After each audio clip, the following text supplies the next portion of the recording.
Come on. Humans are terrifying drivers, and Waymo proves it. The company's robotaxis have driven millions. Let me tell y'all something right now.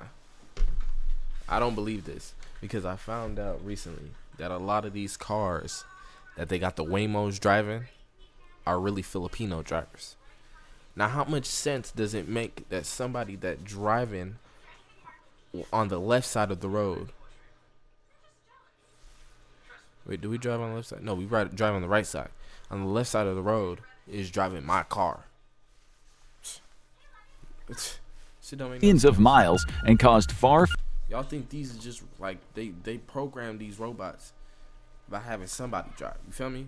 fewer injuries than humans. In fact, they're almost 10.4 times safer. Yet by late 2025, there were only 2,500 robotaxis on U.S. roads, compared to 297 million human-driven cars. The software works, Waymo has the brains, the money, and the data. But one question remains. I'm Josh, and on today's episode of the Infographic Show, we're asking if self-driving cars work, where Damn, Josh just stand in the studio and just talk? I ain't gonna lie, Josh cool as hell. are they? Chapter 1. The Invisible Tracks. The Waymo system is actually more complicated than you think, which makes sense considering its parent company is Alphabet. The Waymo autonomous vehicles engage with the road in fundamentally different ways than human drivers do. The greatest strength and the greatest weakness of Waymo autonomous vehicles is that they think like a machine. They don't reinvent driving. Bro, this is my thing. I don't want nobody telling me that these cars are better drivers, because these cars be some dumbass niggas. I'd be mad as fuck when the Waymo just stop in the middle of the road, because it's like it can't gauge what's the safest route. A human always gonna be better because we read shit real time. You know what I'm saying? All this AI, all that shit, it gotta stop. Except my ChatGPT personally. Maybe I'll switch to another one, but we need to figure out how to save the water. So I've been trying to lessen my, you know what I'm saying, lessen my ChatGPT intake. You feel me? Because I can't be on it too heavy like how I used to be. And I think that's a problem. Real shit. Feel me? So we got to learn from that. We got to do a little bit better. They take the tech that we already use every day, cruise control, collision warnings, lane assist, and they combine it with cameras, LiDAR sensors, that's light detection and ranging, and incredibly detailed maps of the cities they operate in, collected in a way that is surprisingly similar to Google Street View. While we can only look in one direction at a time, checking mirrors and blind spots, Waymo sees everything from above. It's like a car is tracing its finger across a map, navigating the streets from a bird's eye view, rather than from inside of the driver's seat. You're sitting in a remote-controlled car, being piloted by an AI system which has plotted a fixed path. Once the route is mapped out in its 3D model of the world, the AI takes over. It controls the actuators, the systems that handle the steering, acceleration, and braking. It's less like driving, and it's more like the car is being puppeteered in real time. This is your brain when you're struggling to focus. And this is your brain when you're in the zone. But getting in the zone and staying there, that feels more like luck than something you can control. So that's why we Time. This is all pretty cutting-edge stuff, tech that would seem exclusive to the world of science fiction like 20 years ago. But how does that account for those insanely impressive safety statistics? Because what it's doing is really on another level. In addition to all of those other stats, Waymo cars cause around 80% fewer incidents involving injured cyclists and motorcyclists. At intersections, injury crashes drop by over 90%. Overall, crashes involved suspected serious injuries are down by about 92%. By June 2025, Waymo is claiming to have logged over 96 million miles, and its accident rate was far lower than human-driven ride-sharing services like Uber and Lyft. That's all because of human error. People bend the rules when we think nobody's looking. Our minds wander off when we should be focusing. We drive tired, upset, sick, or in extreme cases, drunk and high. Self-driving cars don't have that issue. They've got hard. Okay. You got me with that one. I can't even lie. Feel me? I just be feeling like I'm always on 10. When I'm on the road, I see things from all angles. You know what I'm saying? So it's not, I don't go run into these problems like other niggas. You feel me? It's not that easy for that to happen. Coded rules, obstacle avoidance algorithms, predictive modeling, and object detection to keep them on the straight and narrow. Where people are sloppy, self-driving cars are disciplined. That can be a problem. The exact rigidity in following the plan that makes a Waymo ride so safe is also one of its Achilles heels. The real test for Waymo isn't in the highways, it's the cities. Proving the system works there means it's not just viable, but it is potentially the next step toward a world where no one needs to drive. Because cities aren't static, they're constantly changing, unpredictable, almost like living organisms. When your entire system depends on a highly detailed, pre-built map, that map has to evolve just as fast. If it doesn't, everything starts to break down. Maybe a water main bursts, a traffic light fails, a new lane suddenly appears, or construction takes over the street. Orange cones, temporary signs, detours, workers in high... Let me tell y'all something. I've been living in Phoenix my whole life. Every week I've been in downtown, they've been building something with these traffic cones everywhere. So if you ain't been used to it by now, something wrong up here. And I don't want to be like, let me not say if you don't drive in that area a lot, all right, whatever. But I feel like what they say in traffic do get you crazy. But I feel like traffic really not that bad. You stop, go, stop, go, stop, go, stop, go. You just keep your foot. You get it at that angle where you can hit these. You know what I'm saying? Brake, brake, brake, accelerate, brake, accelerate, brake, accelerate. Niggas don't be doing that, and that's what the problem is, bro. Niggas don't know how to fucking drive. If everybody just knew how to drive a little better, we wouldn't need these AI drivers. But whole time I'm saying this, but if they gave me one, I'm finna use it, because I don't want to be driving all the time. I actually don't like driving. I don't even know why I'm on this side. Let's get the AI out, bro. Let's take these niggas off the road. Life is moving everywhere. For a human, it's an inconvenience, something that is stopping you from getting home sooner. But for a Waymo car, it's a different story. If Alphabet hasn't updated the maps, this kind of thing is catastrophic. When you break the invisible track that all these cars operate on, they can't improvise the way a human could. The only question is, can Alphabet actually keep up with constantly remapping every inch of a city to make their driverless cars run smoothly? Chapter 2. The Long Tail of Terror. This might be a disadvantage for Waymo and account for some of the barriers facing mass adoption of robotaxis, but remember what we said earlier, this isn't some small Silicon Valley startup. It is Alphabet, Waymo's parent company and the owner of Google and YouTube, which has a market cap of over $2 trillion. It also has access to the finest programming and engineering minds on the planet. Everything they touch seems to turn to gold. Well, except Google Gemini. And they have clearly put their money where their mouth is, adapting the tech and... Bro, I hate Google Gemini. When I'm trying to Google some shit, Gemini pop up. That shit damn near like Twitter with that, or not Twitter. What is it? When I'm on TikTok or something and then it just make me search some shit, that shit pissed me off so bad. I didn't want to search it like that. I wanted to search it so it'd take me to the actual search thing instead of getting some weak ass AI response that I didn't fucking ask for. Upgrading their mapping game. Every year they add more cities to their roster, with half a dozen at the time of this video's production.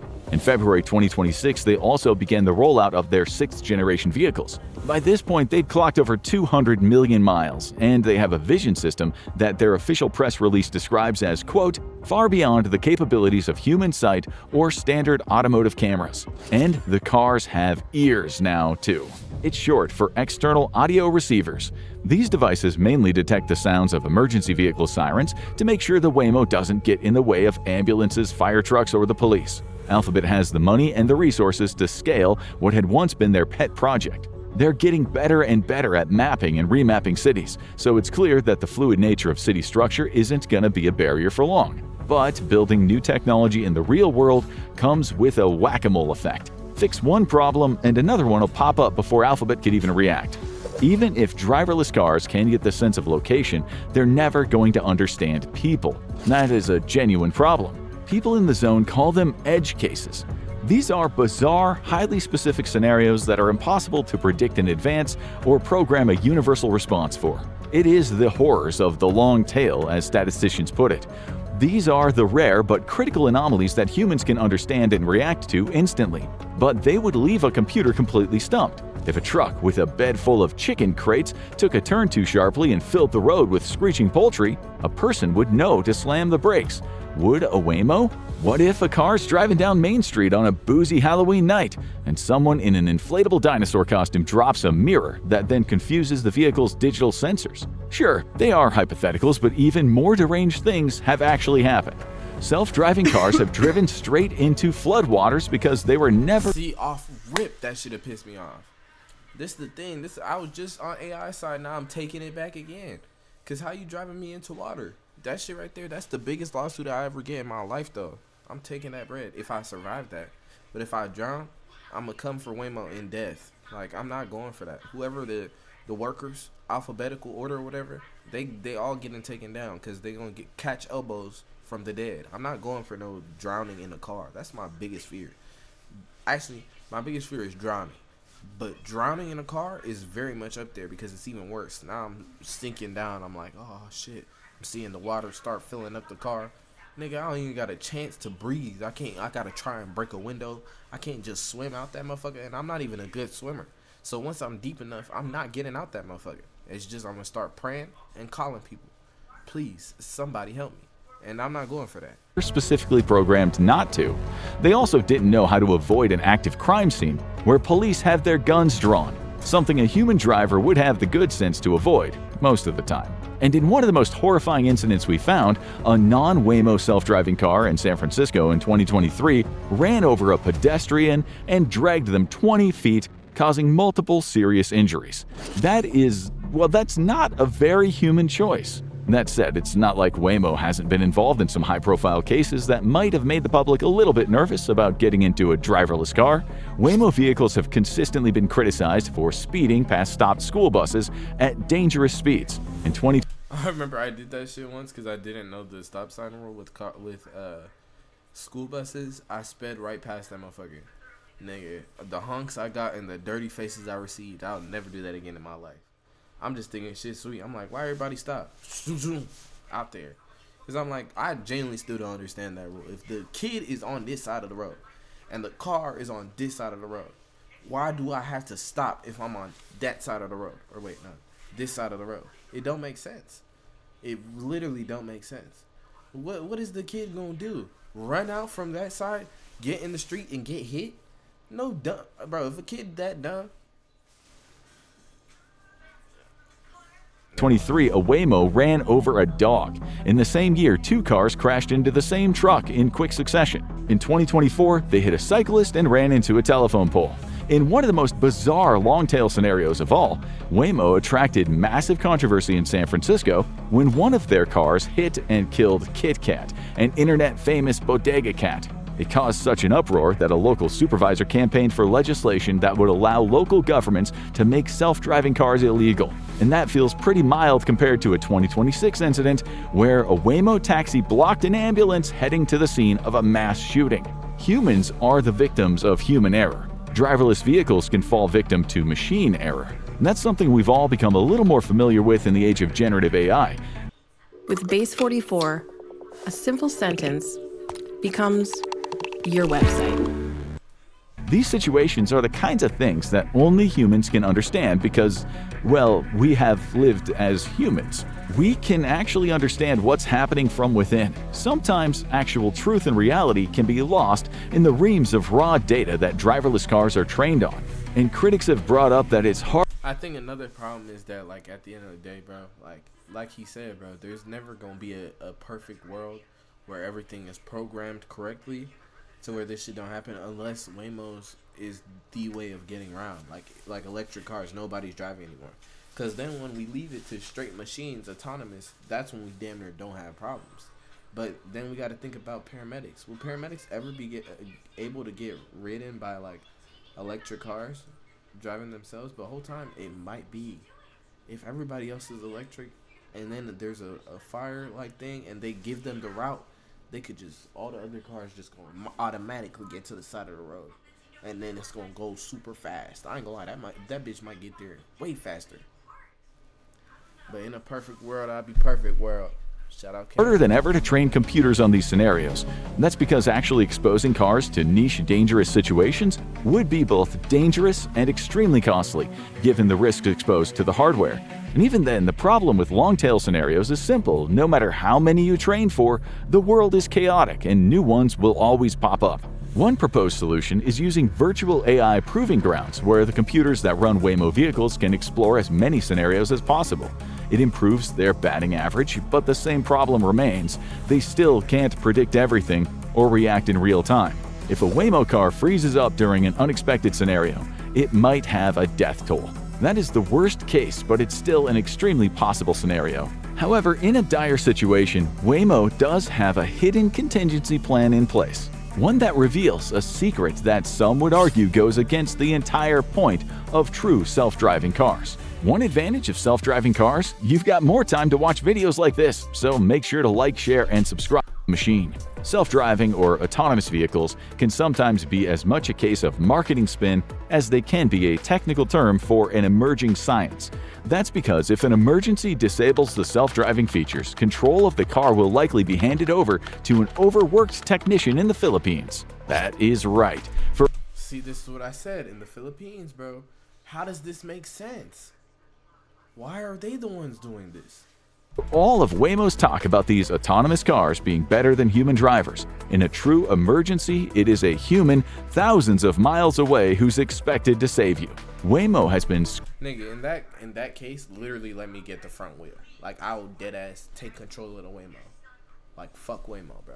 I'm driving myself. Squirrely about this, saying that the remote workers, who are often assigned to as many as 40 different vehicles, don't drive the cars. They just provide guidance to the AI system. But at a point, isn't that really just all semantics? And relying on third-party emergency drivers isn't nearly as exciting as the idea of a car that does everything the hype claims. It's also a major security risk, as it opens the system up to potential hacking by a malicious actor. In the words of Senator Ed Markey, who voiced the opposition to the system, overseas remote assistance operations may be more susceptible to physical takeover by hostile actors, granting them driver-like control of thousands of vehicles. They could quickly become the weapons of foreign actors seeking to harm innocent Americans. And when you put it in terms of your cool driverless taxi might suddenly become a giant RC car for a terrorist 10,000 miles away, you could see why this leaves some people feeling a little concerned. Chapter 4. The Capital Nightmare. When you pull back the curtain at the processes that make Waymo's impressive safety stats possible, it becomes clear that getting the system online is far from a walk in the park. If the autonomous taxi industry eventually reaches a global fleet of, say, 10 million driverless vehicles, we're looking at an emergency remote assistance agent to every 40 or so cars. That means at least 250,000 of these technicians need to be active and ready at all times. Think about the logistics. A huge number of employees that need to be hired, trained, paid, and given offices and equipment to do a job that is literally life or death. That kind of upfront development cost would hurt even for Alphabet.